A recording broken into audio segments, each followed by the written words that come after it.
today, being Mobile Monday, we have this Planet 2000, and it's a customer's repair, and he's a fellow radio amateur, and he's had this for donkey's years, as you can well imagine, and he thinks it needs a service, which I'm sure it does. Being 38 years old, it's in lovely condition. I don't know who Mickey Industries were, but that's who put these together, and of course these are the same as the LCL communicator NI440DX and the Serpent UK4000 and that other one with Manor Kestrel, which we did the other week. So we'll see what needs doing. I actually like these, and although they've got some of the receiver, the demodulator is very similar to that Fidelity 1000, which nobody seems to care much for, mainly because they're a bleed over box. But you know what, I've had some really good contacts on a Fidelity 1000, but then I'm in the middle of nowhere, and so those kind of sets work okay, and so do these. And these have exceptionally clear transmit. I was going to tell a story a few weeks ago, and when I was doing my apprenticeship in church pipe organ restoration, which is the main business here,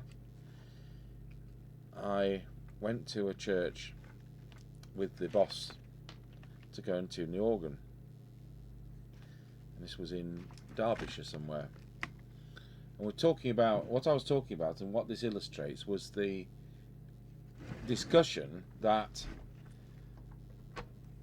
one day I'll get a radio in which actually doesn't need anything doing to it, and of course that's highly unlikely. One day we went to tune this organ. We'd expect to spend 90 minutes tuning a church organ. The average pipe organ has around 600 pipes, and a third of those are probably going to want adjusting. So we got to the church, and it was on a balcony at the back, and we went through it, and do you know what, there are only 3 notes out. So we tuned the 3 notes that were out, and my boss says, well, he says, I'm not going to leave here, you know, they're paying for us to do this, and there's nothing I can do because it's already still in tune. So he said, tell you what, I've been coming here for 20 something years, he said, and I can never get into the church through the vestry door. And so we took this big oak door off its hinges, and we planed it true, and then for the first time in living memory, this door opened and closed and locked perfectly. It makes me wonder, what did the church people think when they came into church on Sunday, and for the first time this door actually worked? I bet they thought there'd been a miracle. So that was the church story, that sometimes there are times when nothing needs doing. Now this, it's quite clear to me that the wires are just protected by some tape, and the cord grip isn't gripping. So that's something which we'll chop off there and re-terminate. We don't actually do mic repairs here because, being trade, the shops supplying have already weeded out things like this, or they make sure the sets are suitable to come here. In other words, UK FM legal models only. So this is one of the snags when you're doing jobs for people who are the end user. So I will pause the video and we'll power this up. We'll get a camera onto the power meter of the Marconi test set, and let's see what it's doing. Right, we'll switch it on. Why is nothing happening?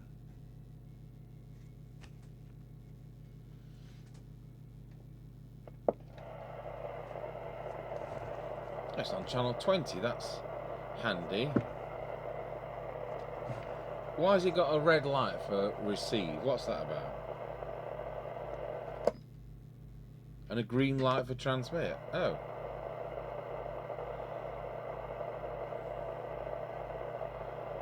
How bizarre.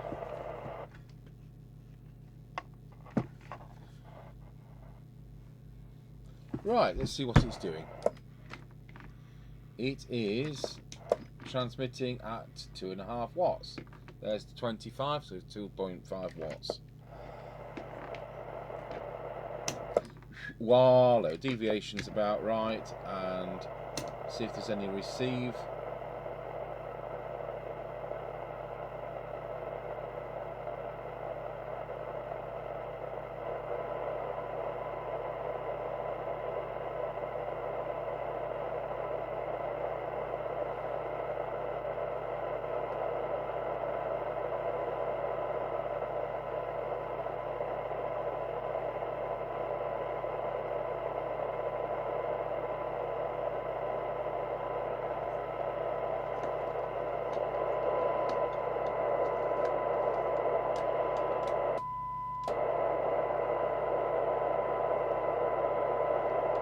No, receive's a bit screwed up. That's 3 microvolts, and it sounds thin and horrible.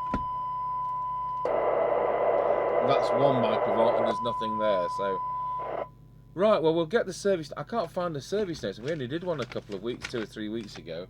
So I don't know what happened there. I'll just have another look on the clipboard, and I'll pause the video while I do so. Another look, and I soon found them. So we'll start with the transmit, and the first one on transmit is L3. So we're going to be doing L3, L4, L5, L6, L7 and L8. So 4, 5, 3, 4, 5, 6, 7, 8. And let's see if we can get 4 watts out of it.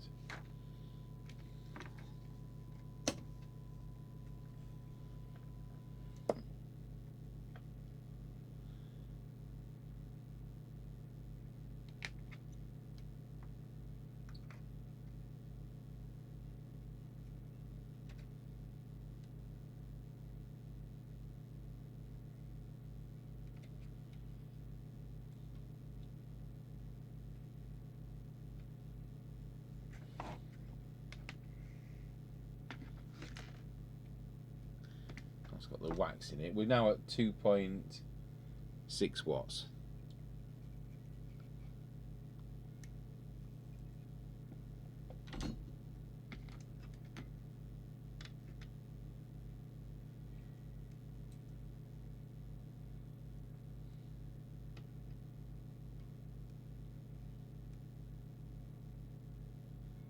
Well, that's definitely 3.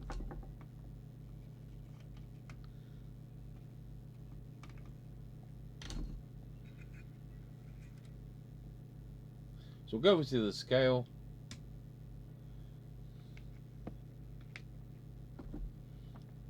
And let's look at the coil 8 there.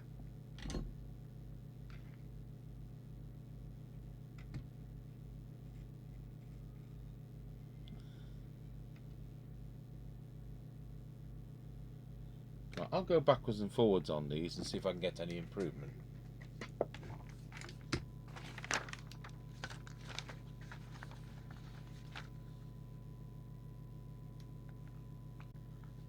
Okay, so it's doing about 3.2 when it's cold, and that's dropping to 3 when it's warm, so we're just about on the 3 there, seeing as I've been tuning it. So, seen better, but it's not faulty. So let's look at low power.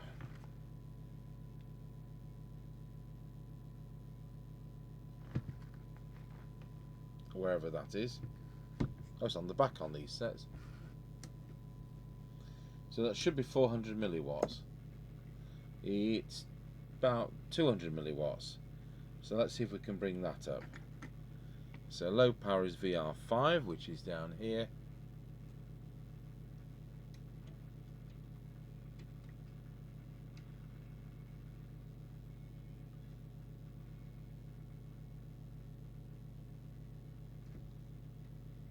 That's fine, that's gone up a treat. Now we'll look at what the power meter's doing. So although it's only doing, we only know it's doing 3 watts, we've still set this to read 4. It's reading 2 at the moment.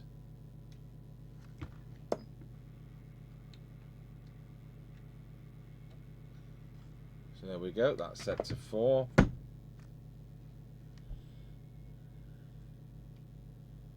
And now we need to look at deviation, and deviation is the VR1 preset, which is just there. So it looked right when I did a quick whistle check, but we'll just check it with the oscillator.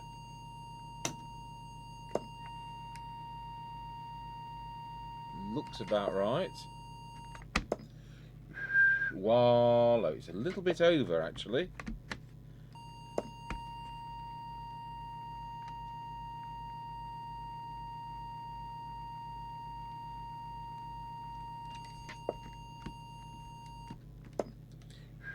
Wallow, that'll do nicely.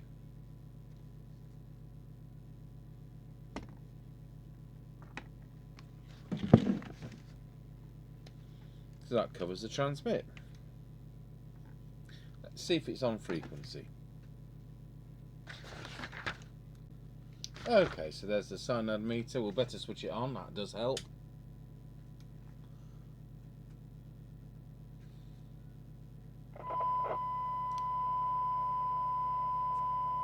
Make sure RF gain's at full. So we'll drop the attenuator.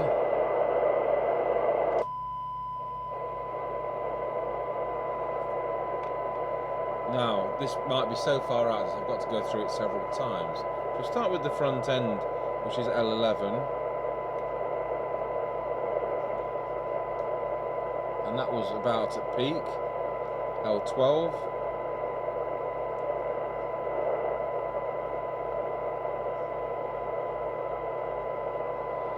L13.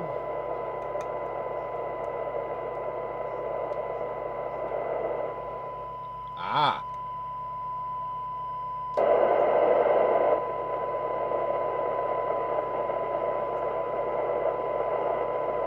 I'll go through it roughly. 14.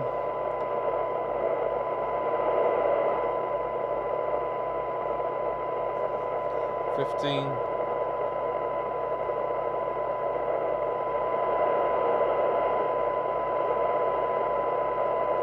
16.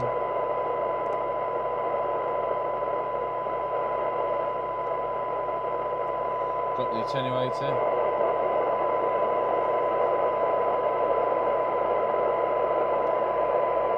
L10 is part of the VCO, I think. Be very careful. L17.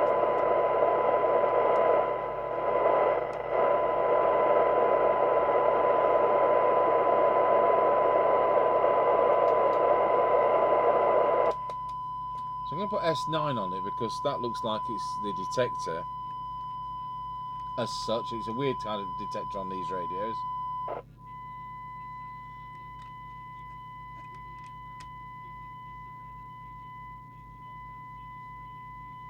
Yeah, that is peak.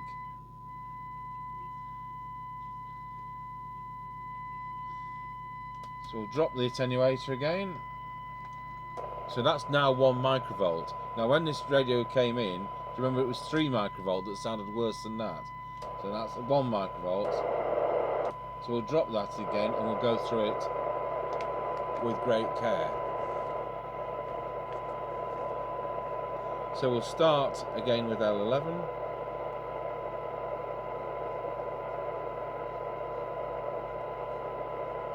L12.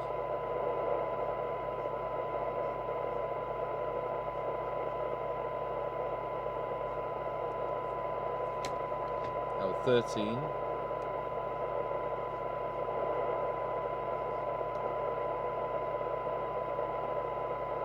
L14.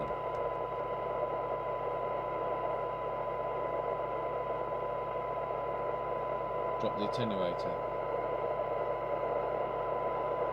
L15.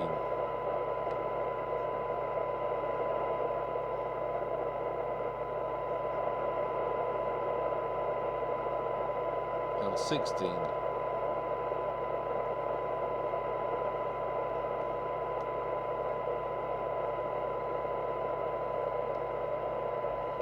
Making sure there's no hidden ones I haven't not noticed. And that looks to be where we are. Tell you what though, it still sounds strangled.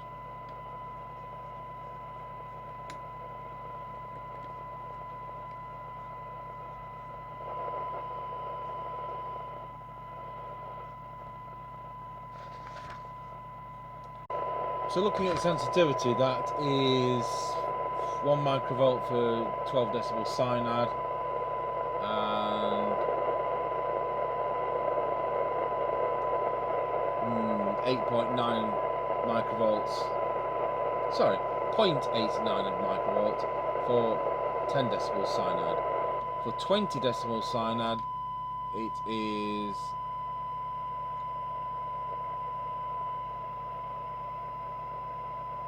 1.3 microvolts, which is actually more quietening than I thought. We'll just look at the S meter, turn the volume down, which wants cleaning.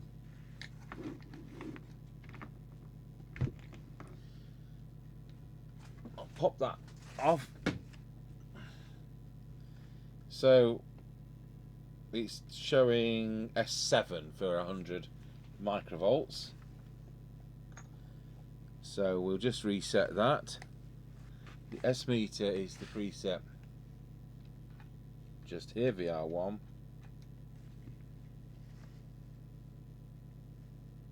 Sorry, nearly adjusted it. That's the deviation, we've already done that. VR4.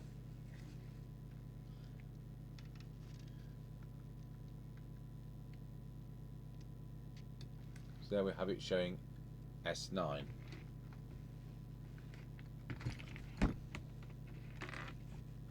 That's one of the tools on the floor. So squelch, let's see how that performs. So I'll turn the signal generator off,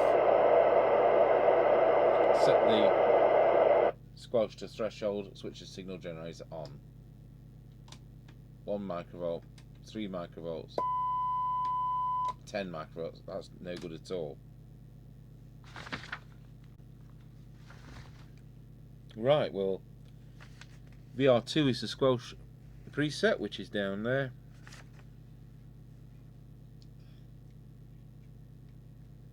So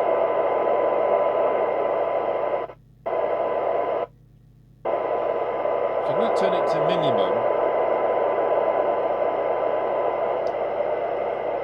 and I've set the threshold once again. Switch the signal generator back on.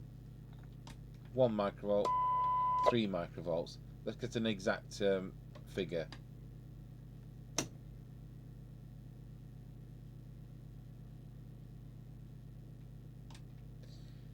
So it's going to come in at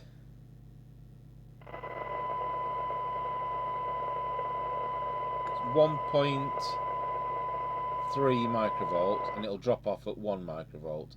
So that is acceptable. I've seen better, of course, but that is acceptable. I haven't forgotten that Team Pro 8000, which was about 8 microvolts to open the squelch, and that did not perform well when we did the on the air test. So now we'll set the squelch to full, and we'll see where it comes in now. That's 100 microvolts. I would like it to have come in by now. It comes in at 1 millivolt. Now I've got that on minimum sensitivity, so that is how it is. So that is set as well. So I just need to do some sorting things out. The actual radio is tuned, and I think we'll just see, for my own peace of mind, because they're very funny receivers, these, that it actually sounds normal and not like Donald Duck. Just in case I've got something on a false peak. Can happen.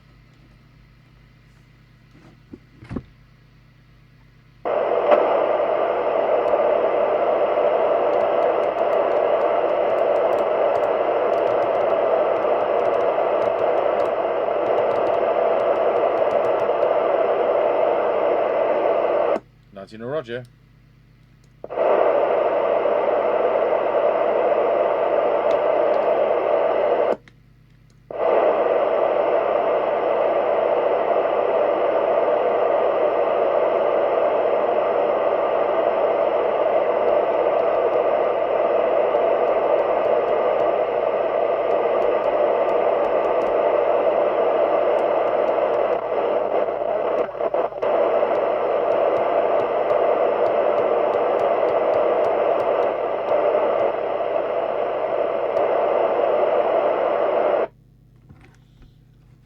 I'll leave that on, go and have my lunch, pause the video, and we'll do some of those little repairettes in a moment after that.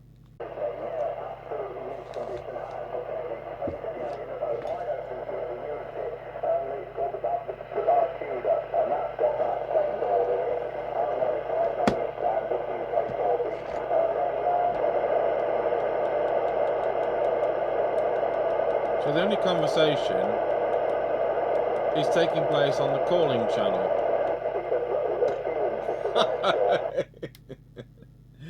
Right, well, we'll see what that sounds like on the air test later on with Mr. Chippy. Not as sensitive as some sets, and doing about 3.2 watts when cold.